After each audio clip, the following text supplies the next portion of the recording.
माननीय मुख्यमंत्री जी। अध्यक्ष जी, माननीय सदस्य ने एक बहुत महत्वपूर्ण मुद्दे की ओर सदन का ध्यान आकर्षित किया है और वास्तविक तथ्य इस माननीय सदन के समक्ष आने चाहिए। महिला और बाल सुरक्षा और खासतौर पर सेक्सुअल हैरेसमेंट से जुड़े हुए जो मुद्दे होते हैं वह केवल बाहर से ही नहीं होते हैं। इसके दोनों तरीके हैं, घर के अंदर भी और घर के बाहर भी। और इसलिए इन दोनों मुद्दों को ध्यान में रख करके सरकार ने इस दिशा में जो ठोस कदम उठाए हैं वह इस सदन के सभी माननीय सदस्यों के संज्ञान में बहुत आवश्यक हैं।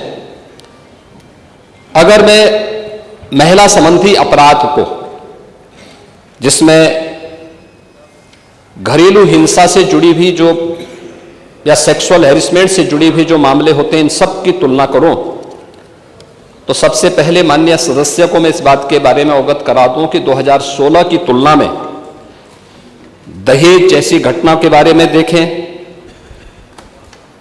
तो 2016 की तुलना में 2016 में कुल घटनाएं घटित हुई थी, उनकी तुलना में 23-24 के बीच में लगभग 17.5% की कमी घटनाओं में आई है। बलात्कार की घटनाओं में 2016 की तुलना में अगर 23-24 में हम उसकी तुलना करें, इसमें 25.30% की कमी दिखाई गई है।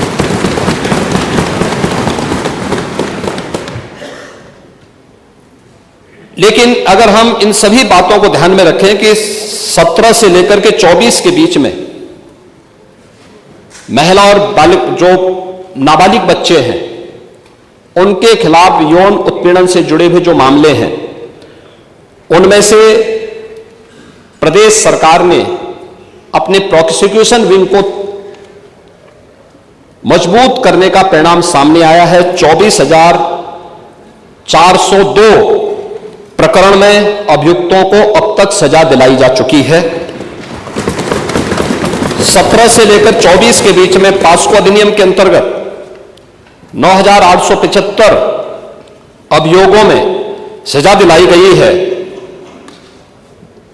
2022 से 24 के मध्य में महिलाओं के विरुद्ध पास्को अपराध में न्यायालय के द्वारा 16,718 अभियुक्तों को सजा दी गई है, जिनमें 21 को मृत्युदंड, 1713 को आजीवन कारावास, 4,653 को 10 वर्ष या उससे अधिक के कारावास और 10,331 को 10 वर्ष से कम के कारावास की सजा भी दी गई है।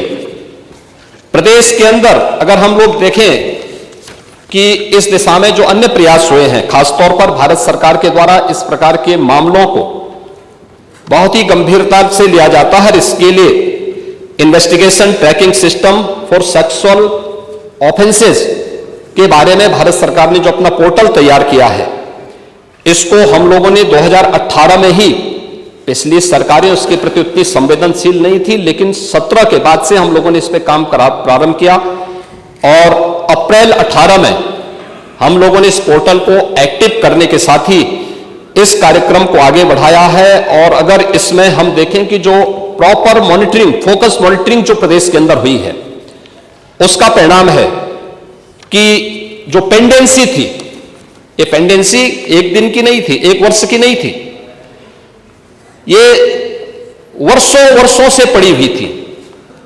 महिला संबंधी अपराध से जुड़े हुए मामलों में, बलात्कार के मामलों में, नाबालिगों के साथ जो उनके सेक्सुअल हैरेसमेंट से जुड़े हुए जो मामले थे, वर्षों से पेंडिंग थे। उस पेंडिंग्स को पूरा करने के साथ आज मुझे बताते हुए प्रसन्नता है कि उत्तर प्रदेश देश के उन टॉप 3 राज्यों में है जिन लोगों ने पेंडेंसी को पूरा करते हुए, और देश के अंदर जो पेंडेंसी रेट के आधार पर प्रदेश का देश में द्वितीय स्थान, और इन मामलों को अपराधियों को सजा दिलाने के मामले में, मामलों के पूरी तरह निस्तारण के मामले में देश के अंदर तीसरे स्थान पर उत्तर प्रदेश है।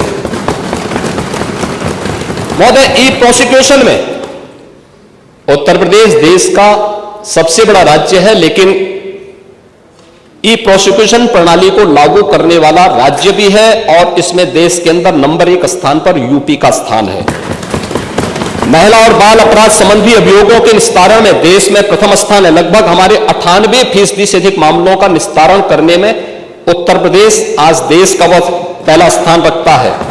और मैंने जो पहले भी कहा, घरेलू हिंसा से पीड़ित महिला के लिए 181 की एक सर्विस है और 1090 बाहर महिला संबंधी अपराध के लिए जब कोई घटना घटित होती है तो कोई महिला कॉल करती है तो उस पर तत्काल सेवा उन्हें उपलब्ध होती है। इन सबको इंटीग्रेट करने का काम भी 112 के साथ इंटीग्रेट करने, 181, 1090 और 112 को भी इंटीग्रेट करके अगर कहीं भी सूचना आ रही है उस सूचना को संबंधित तक भेजने के साथ ही उसको तत्काल रिलीफ मिल सके, इसके लिए भी यहां पर कार्य किया गया है। यही नहीं, प्रदेश के अंदर एक महिला थाना हर जनपद में स्थापित करने के साथ साथ एक अतिरिक्त थाने की जिम्मेदारी भी महिला थानाध्यक्ष को उपलब्ध करवाया गया है। और हर थाने में जो प्रदेश के अंदर 1585 थाने हैं, इन 1585 थानों में महिला हेल्प डेस्क अलग से बना करके एक व्यवस्था बनाई है। और 2020 से हमारी सरकार पूरे प्रदेश के अंदर मिशन शक्ति के एक अभियान को आगे बढ़ा रही है। मिशन शक्ति के अंतर्गत पिछले 7 वर्ष में हम लोगों ने लगभग 1.5 लाख पुलिस कार्मिकों की भर्ती की है प्रदेश के पुलिस बल में। और मुझे बताते हुए प्रसन्नता है कि 17 के पहले जितनी भी भर्तियां हुई उन सभी को अगर हम जोड़ लें तो कुल 10,000 महिला पुलिस कार्मिक भर्ती हुई थी। लेकिन 17 से लेकर के 22-23 तक जो भर्तियां हुई, इन भर्तियों में प्रदेश में 20,000 से अधिक महिला पुलिस कांस्टेबल की भर्ती करने में हमें सफलता प्राप्त हुई। यानी आजादी के 70 वर्षों में जितनी भर्ती हुई थी महिला, उससे दुगनी भर्ती अकेले 5 वर्ष के अंदर हमने पुलिस महिलाओं को यहां पे भर्ती किया।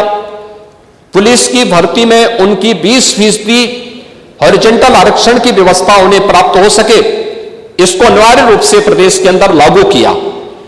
लखनऊ, गोरखपुर और बदायूं में महिला पीएसी की बटालियन के गठन की कार्रवाई को भी आगे बढ़ाया।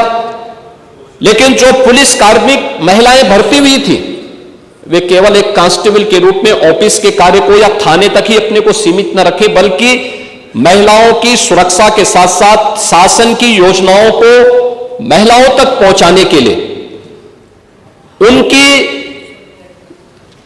प्रतिभा का लाभ समाज ले सके, इसके लिए प्रदेश के अंदर 10,000 से अधिक महिला बीट स्टेशन स्थापित किए गए, महिला पिंक बूथ की स्थापना की गई और यह भी व्यवस्था लागू की गई कि ये महिला बीट पुलिस अधिकारी हर मिशन शक्ति के अंतर्गत वहां पर जाएंगी। वहां पर सप्ताह में एक बार जाकर के महिला संबंधी घरेलू हिंसा का हो या बाहर की सुरक्षा से जुड़े हुए कोई मुद्दे होंगे, इन पे तो चर्चा करेंगे ही, इससे संबंधित समाधान भी निकालेंगे।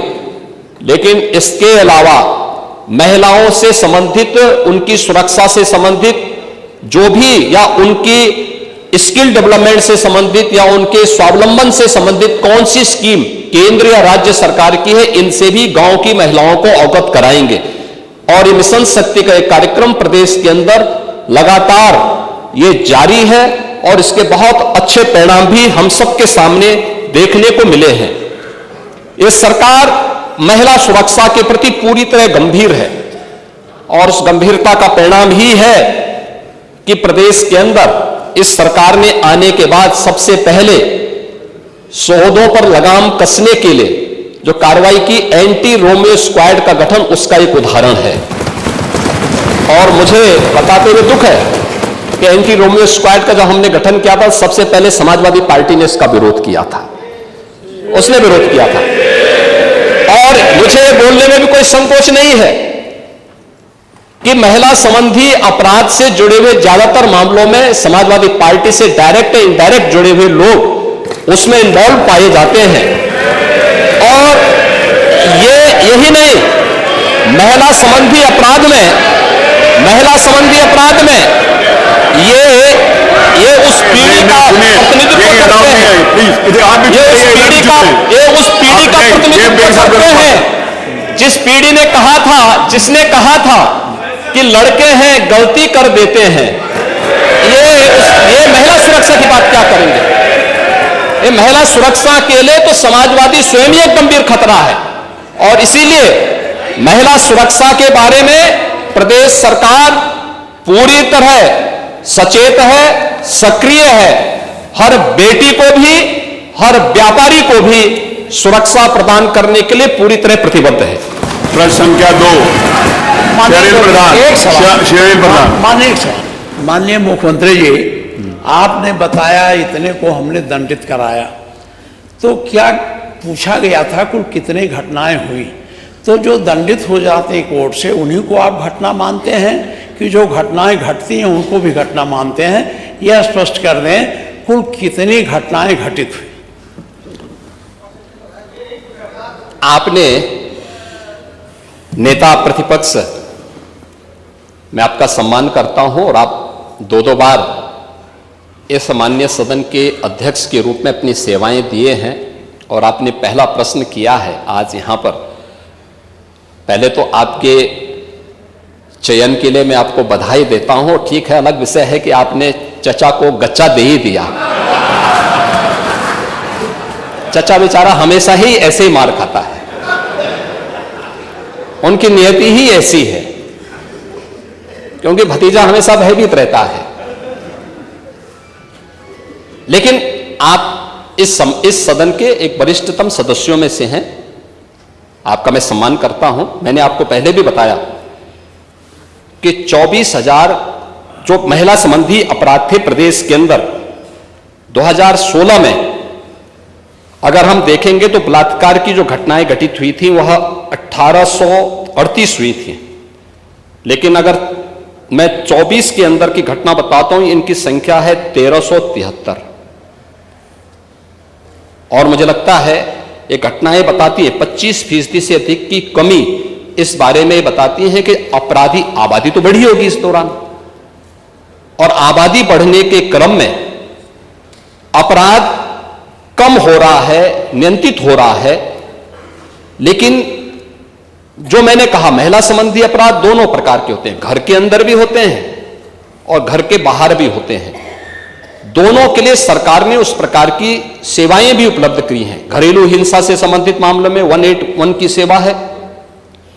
घर के बाहर की सुरक्षा के बारे में जागरूकता पैदा करने के लिए और उन्हें सुरक्षा उपलब्ध कराने के लिए तत्काल वो कॉल कर सके, इसके लिए 1090 की सेवा उन्हें उपलब्ध कराई गई है।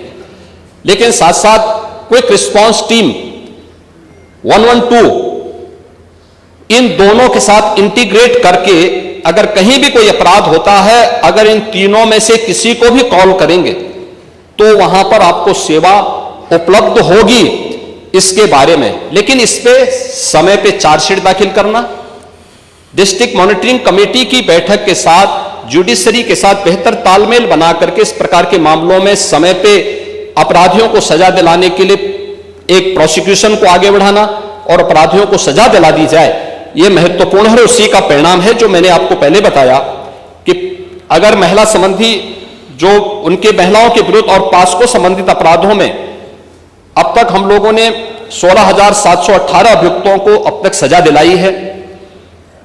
इसमें से अगर आप देखेंगे कि 21 को हम लोगों ने मृत्युदंड, 1,713 को आजीवन कारावास, 4,653 को 10 वर्ष या उससे अधिक का कारावास और 10,331 को 10 वर्ष से कम की कारावास की सजा दिलाई है। ये जो अपराध जिन अपराधियों की सजा दिलाई गई है, इसमें आप देखते होंगे अक्सर समाचार पत्रों में आता है कि 1 महीने के अंदर दुष्कर्मी को सजा दिलाई गई। ये प्रोसिक्यूशन को फास्ट करने, समय पे चार्जशीट दाखिल करने का परिणाम है।